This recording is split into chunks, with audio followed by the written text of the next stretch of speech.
ndenge bazomona ba président Martin Fayulu bazomona ba mama bazayi bazana pembeni bazomona bango na ba marche na mbunyon so baza ko accompagner bango ezolakisa bango que baza vraiment na ba leader o baza ko accompagner bango so ba bi marche bango mo bakiti na nzela pe peuple landi bango na sima te bazayi na bango moni kaka par rapport omoni ba programme mususu ezalaka par rapport à ba calendrier bango bazali ba homme d'état baza batu minene baza déjà na ba calendrier na bango alors programme au Sima au marche tout le boye pour ne pas freiner l'action ya plateforme bako ndima yango esalema mais bako tamsu na minute wana bako tika priorité na bato bazan tamsu na programme sous-souté vous comprenez le 30 marche Rosala président Bemba a Rosala te président Katumbi tamsu na programme sous président Bemba na programme sous Babi président Katumbi azalaki na Égypte kota la match les jours arrivés à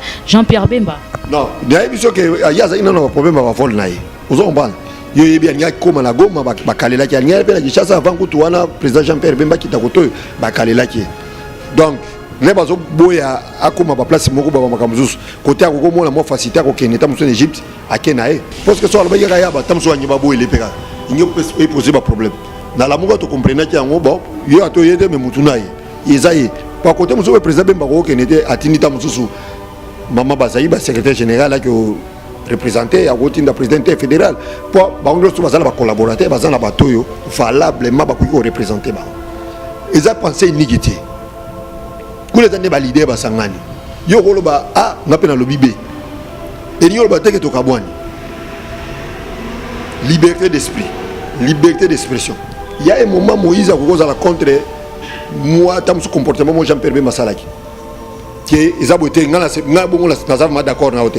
Même président Bemba pas cause à la contre comportement mo boy. Et il y a le que basé siga mo côté. C'est ça la démocratie. Biso ko le baté que no parti yo té. Ça va na Congo boy que document wana ezalité que azako senga poste parce que tu as interprété mal bon on a évité ce qui monsieur Félix Tshisekedi a une lettre wana document ba kele ko tikela ke balobi président Martin Fayulu a zako senga yo ke opesa i poste ezalaki proposition moni mboka après ba élection oyo boyi biango chaotique ndenge nanga a organiser kiango ba salaki de façon que vérité et banana ko bunga pe le côté de sika alors na mo ba ko benda na oyo bandeko ya lamuka entre autres Martin Fayulu a raisonné que tozaka na mboka moko onza mapesa biso Congo tokoki ko banda ko benda na kanyo tango nyo sute ne asala ki document wana pona ko luka ko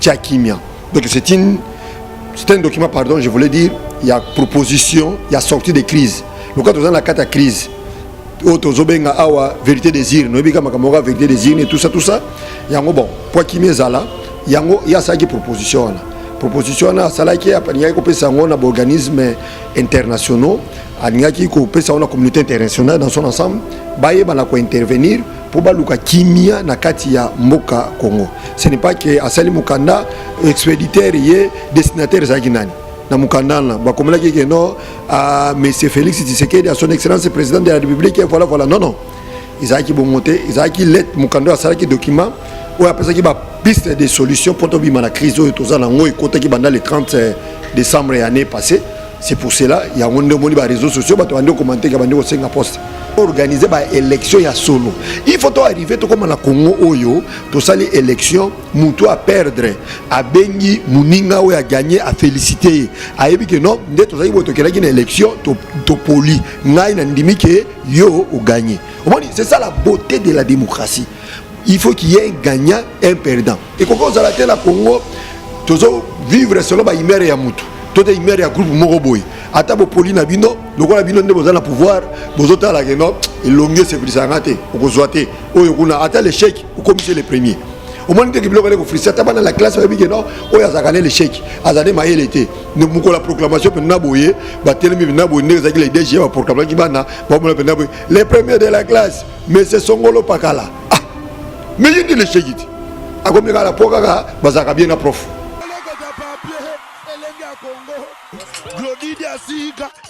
La mignonne. Tracy Mbelenga pro.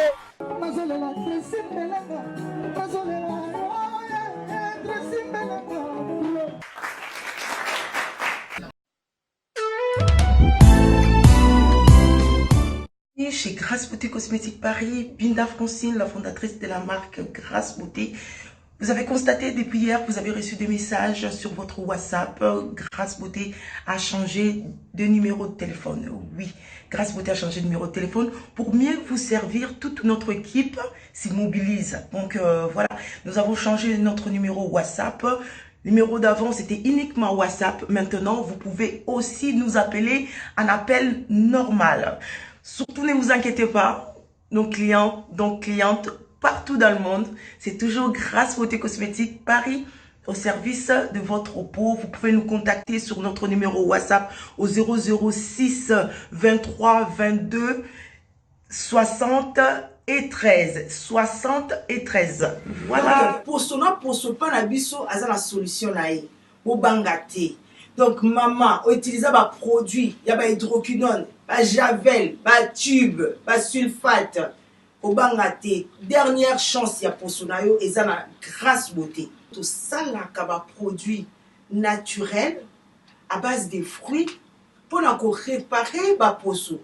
Ba papa bobo salate pour na mandef to réparer capé ba bouton ya mandef. Ba mama toza wana pour encore arranger poso, pour encore faire sa uniformité. Kolongola banduta kolongola ba tâche. Donc boya bozala bienvenue à Grâce Beauté.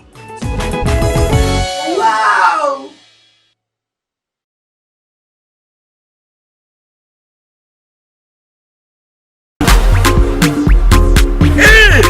Zambe. Tolobate.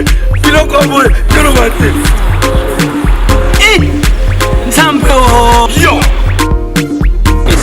Otani. Ozolula ya man.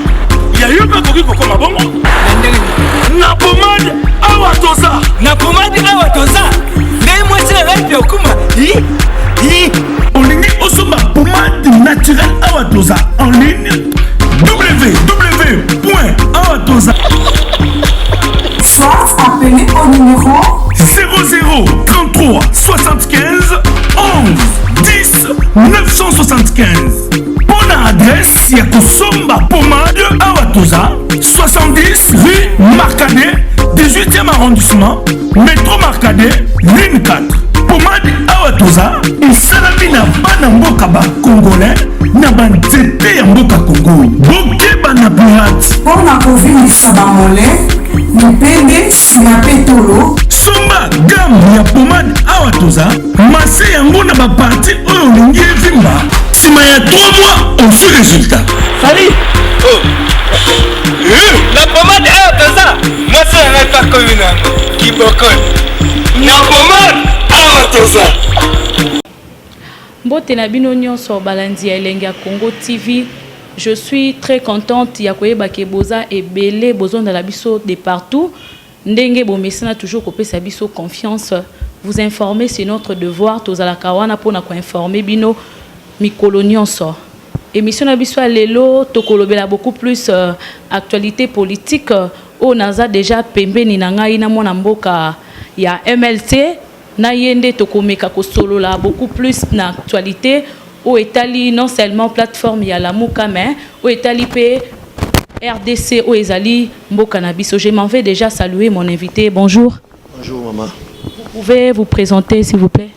Je me nomme Guilain Atalou, je suis l'un des cadres du MLC Ville Province de Kinshasa. Merci. Kaka nde mbouti kolanda nde bozo landa biso pardon tozana cadre ya MLT o ezali parmi ba parti politique ou na plateforme ya la Muka mais tozo so la mingi lelo na likambo etali document o ezo circuler partout na ba réseaux sociaux et la fois passée, le président de la République a répondu qui na question wana par rapport à document oh ya mwana mboka Martin Fayoulou azo senga institution ndenge to mona ki biso to tangaki na ba document azo senga institution auprès du chef de l'État ya wana le tozo so la paix nande ko na biso aza pembeni ndeko Gila par rapport il y a document wana ezo circuler bana mboka bazana pour ça ba mona bayoka éclaircissement vraiment il y a quoi au juste. Merci pour la motuna nangi na lokoyebi sabana Congo boyeke document wana ezalité que aza ko senga poste parce que bato azo interpréter mal bon na ebité ce qui monsieur Félix Tshisekedi azana lettre wana document na bakela ko tikela ke balobi président Martin Fayulu aza ko senga yo ke opesa poste ezalaki proposition moni mboka après ba élection oyo boyebi yango chaotique ndenge nanga a organiser yango ba salaki de façon que vérité et banana ko bunga pe le côté de sika alors na mo ba ko benda na oyo bande ko ya lamuka entre autres Martin Fayulu a raisonné que tozaka na mboka moko onza ma pesa biso Congo tokoki ko banda ko benda na kanyo tango nyo sute ne asalaki document wana pona ko luka ko tchakimia donc c'est un document pardon je voulais dire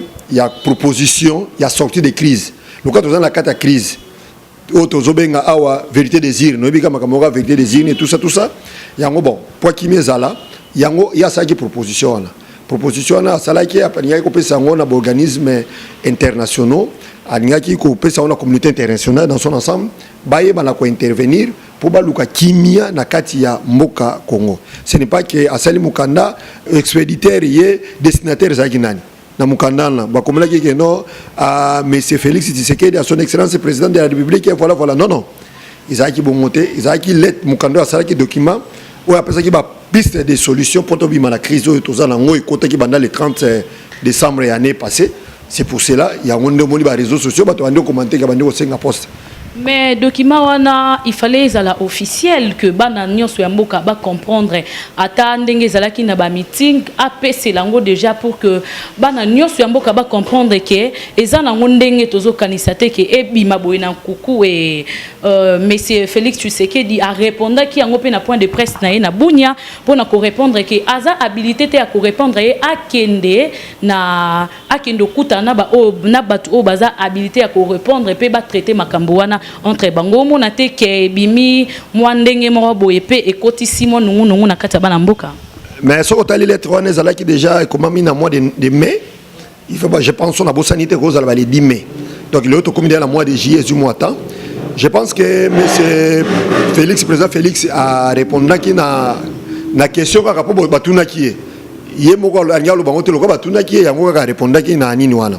Ce qui bolandi président Martin l'air à yambaki conférence de presse et non conférence de bamoka ça qui n'a pas étudiant na collège Boboto à lobela qui pe likamo ya lettre wana ezalaki proposition donc ezali ba lettre moko basala ki na kati ya lamuka il fallait ba lobela batala batala soki za malamu soki za ndenge nini bongo ba ko bimisa soki na place publique ezalaki na leloko ezalaki o bengaka na la cuisine ezalaki na ko ya kolambama voilà entre nous ezalaki ba makamona ya kolambama entre biso bongo sima bakena yango ne ba pesaki Martin Fayulu pesaki na chaque leader ya lamuka a po mutra muta pesa makanisi na ina proposition oye azalaki na yango boka ndenge zaka na batu pe baza mal intentionné ba profiter pe pour la commission ba ba que nota la zo senga poste tout ça non izalaki idée après ça qui baninga pe ba pesa makanisi na bango soki za malamu tote eza mabe mais soki to tuni soki to tuna président Félix est-ce que azwa lettre on ba ko tikela e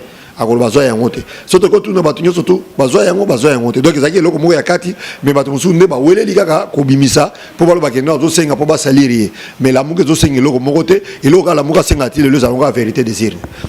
Mais pour na bandeko ba zolo ba que non ko senga déjà tout document wana par rapport ya ndenge et circulé ezola ki que Martin Fayulu abungisi déjà lutte nae o azalaki nango combattant du peuple abungisi yango comme ko luka ba intérêt nae moko propre. Non la muka so wolo ba Martin Fayulu c'est trop dire bon simplifier la muka est ensemble il y a comme état d'esprit.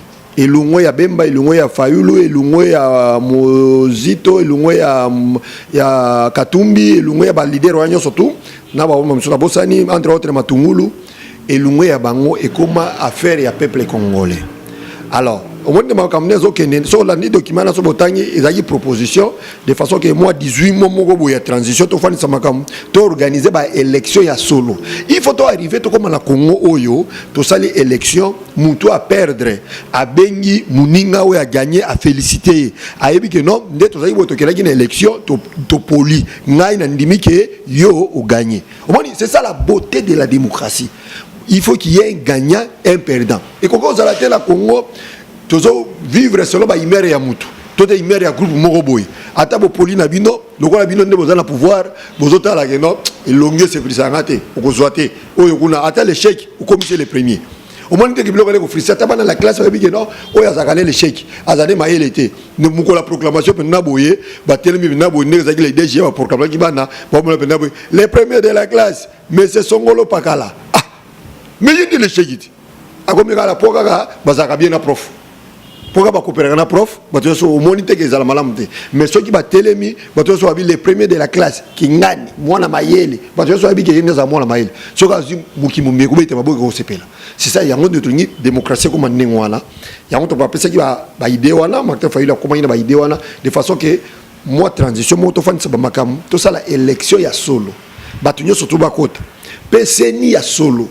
L'air Seigneur la hôtel m'a proclamé que cours à cause de la sous la terre ou le gabamaka mobilité cours à cause de la calamité tali a validé parce que ma contentieux aux alatés n'allez la police n'a rien bien la police donc il n'a cours au sable colorani vous savez mais surtout comme il ben n'a pas contentieux ma mobilité parce que au moins là que non l'échec a mis les premiers l'échec va bimissier et il a comme bateau va gagner ba pour là bateau bazo pour la ne bazo gagner au moins qui est comme mabé c'est ça idée esprit à l'être wana exactement azoluka poste nae poste ni na wana azoluka la muka ba luka poste te parce que tu gagner élection ko peuple congolais pensa ki la muka pouvoir mais kaka ndenge zalaka bazuya mais bato yi depes balobi vérité désir neza distraction mais ko eza encore ne wana za point de vue na bango et nous sommes dans un pays démocratique c'est une république démocratique il semblerait du Congo entre guillemets donc bato ko pensa ni na bango o monika ezalaka ndenge wana les voisins yo moyo comprendre des athées so kufeli ne okoyeba pasi ya kokufela papa tote mama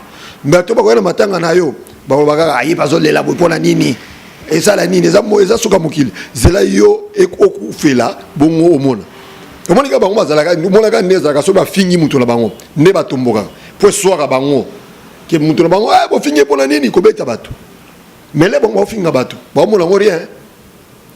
Mais bino pe bo finga ra yango bango pe ba répondre ka na ba finga na bino. Mais c'est biso finga ti. Biso dans attend finga ba toté. Ta bimba finga ba toté. Bimba za likolo. Wana za aigle.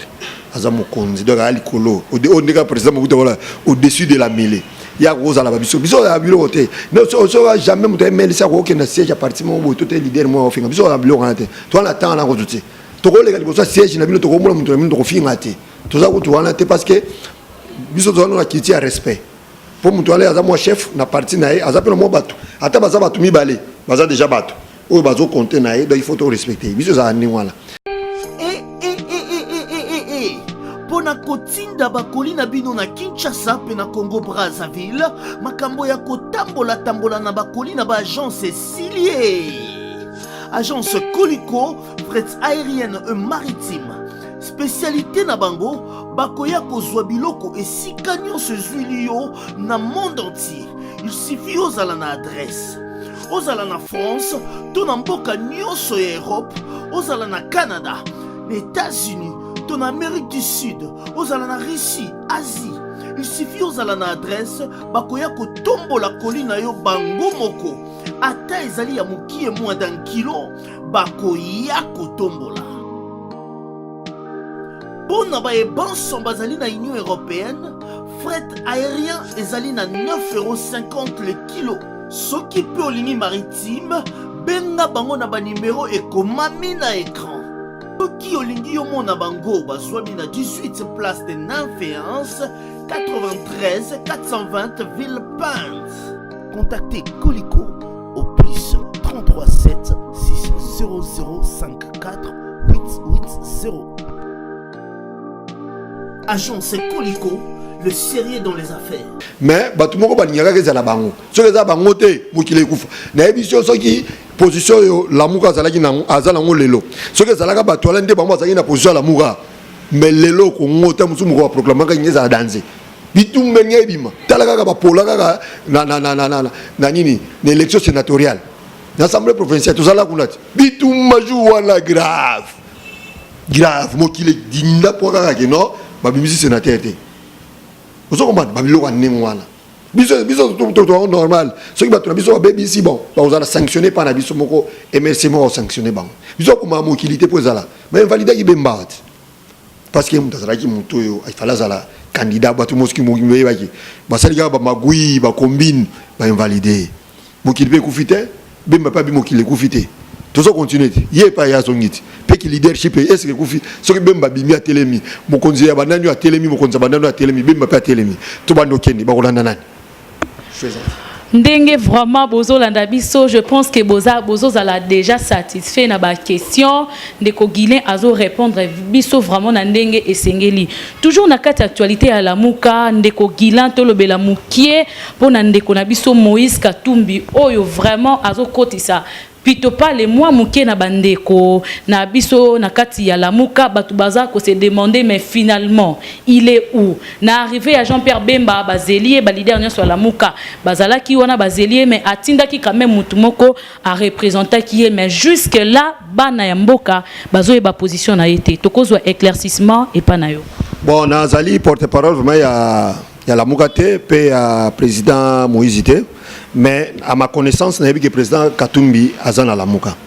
Au moni moi ayakité moi ba difficulté azo kia au moni moi avion na e mwa nya ki neboye bazo calé alia ko yekoya kutu matanga ya papa ya Kondo Etienne Tshisekedi pe sonam père na biso ninga dayaka les cornets ya kiawa bakalaki moi empêche moi ebele ya moni azala kité.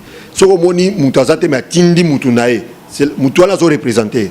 Pour ça que intéressé te makambo ya Jean-Pierre Bemba tout makambo la muka ayiko ko tinda ni mututé. Mais so atinda ki mutuala zo représenter. Donc mutuala les années malgré que yé ilongine mona la kité. Ma azana na kati ya la muka, omoni la muka yango non, la muka yango beauté la muka ni amwala. Eza pensé nikité. Kule tande ba leader ba sangani. Yo ko loba a ngape na lobibe.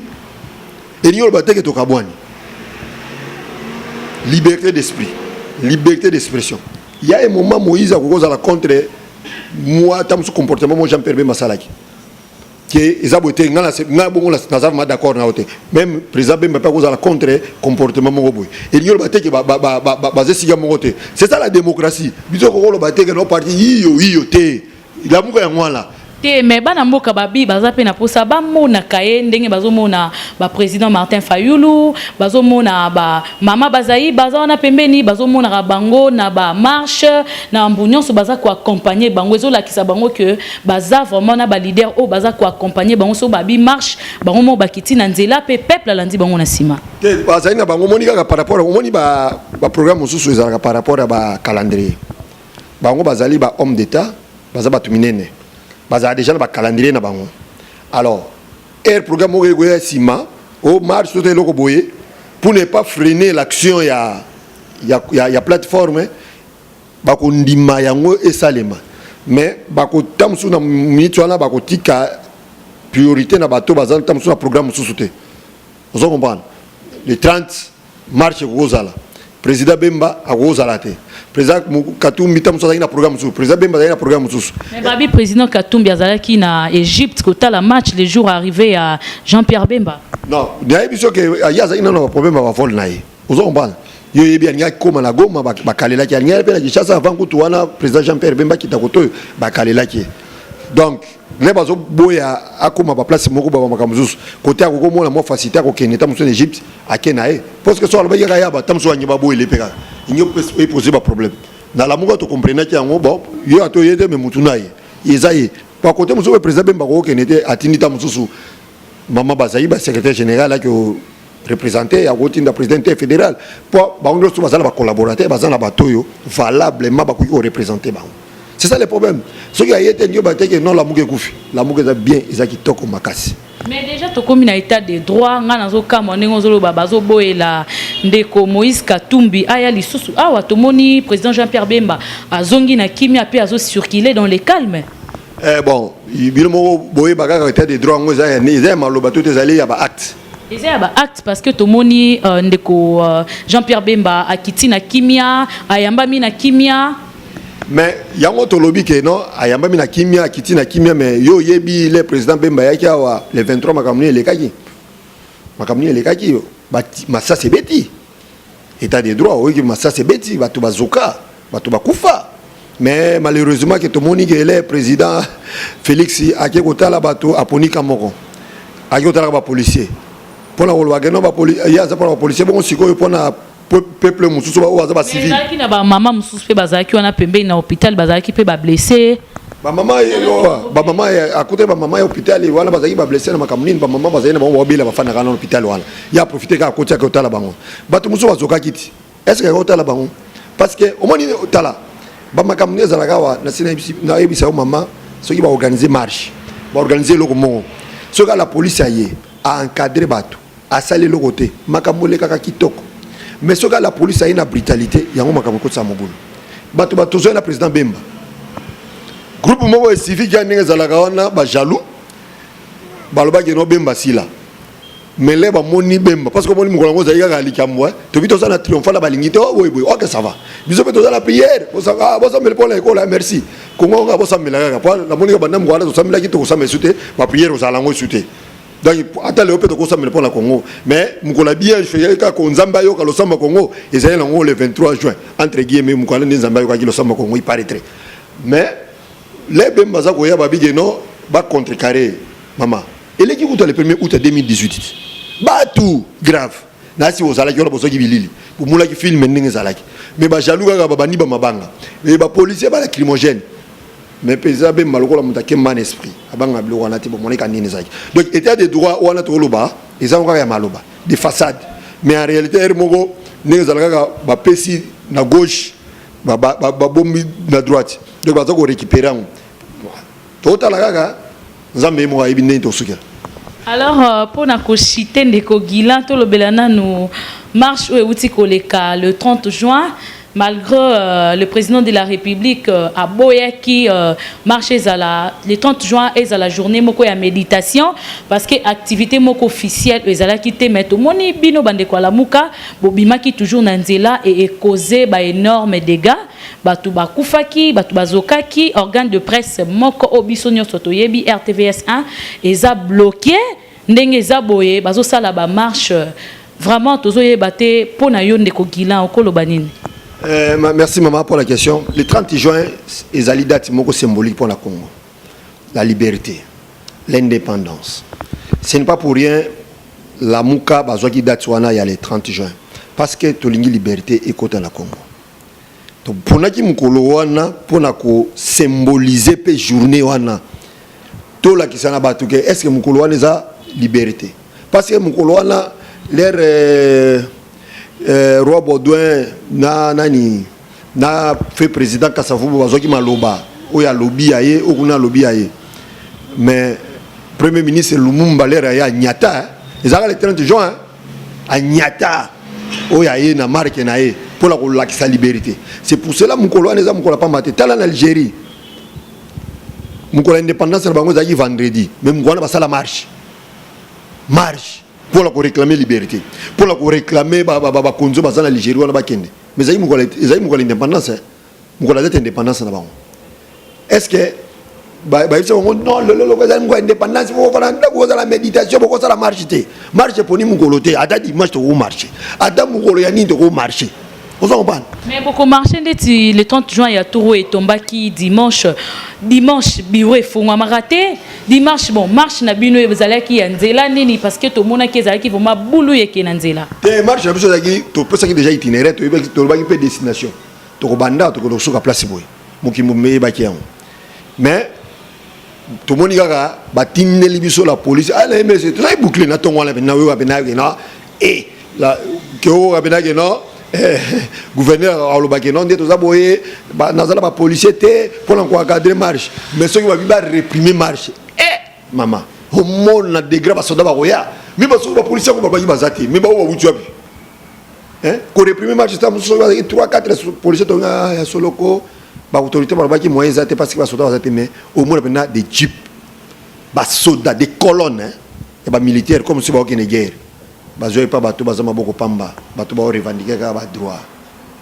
donc ozomona ba biloko ndenge wana et puis bango bazana droit ko pekisa marche te na constitution et le but que l'autorité à mboka ba ko pekisa marche on nous demande d'informer tout ça na régime d'information on informe les autorités na tour na bango azoka ba disposition pour la sécuriser bato c'est ça on ne vient pas demander l'autorisation mais nous venons informer na tour na bango bazoka ba disposition yo robo il a besoin marche te mibeko donc neza wana ba Christo baza na Bible biso ba congolais tout ça la constitution so on a passé la télémi et loba miboye na Genève tout ça ba fungoli batangi et lobi boye yeso sala ki boye banani pe ba ndeko la biso ba musulman ba pe bazana bango ya Coran nini Coran lobi biso pe ba congolais tout ça na oya biso Bible la biso référence mukanda la biso référence à la constitution lobi nini constitution ne oya lobi ezali oui et amen il n'y a pas de discussion ils ont la bête d'esprit au nom gauche droite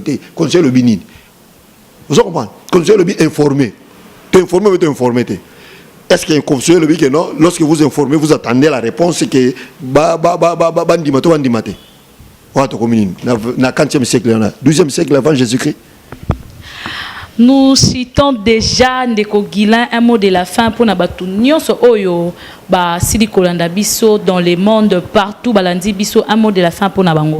Merci mingi maman na ndenge o yeko tala biso o pesi biso micro pe to bimsa mama loba na remercier bandeko nyonso to bazali ko soutenir mingi MLC na président na bango Jean-Pierre Bemba wana zali mwana mboka azongi na mabele bomuni musala zali ko sala azana tourner na Grand Équateur donc otambola Congo pour ça la confiance naé pour boyebi ke makambo zali avec Dieu nous vaincrons.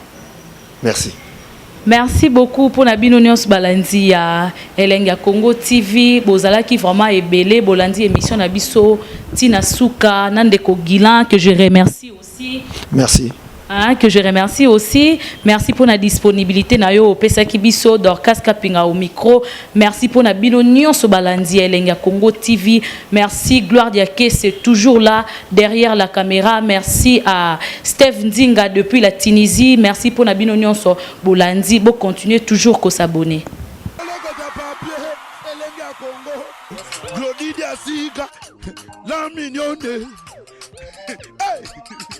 La mignonne Tracy Mbelenga pro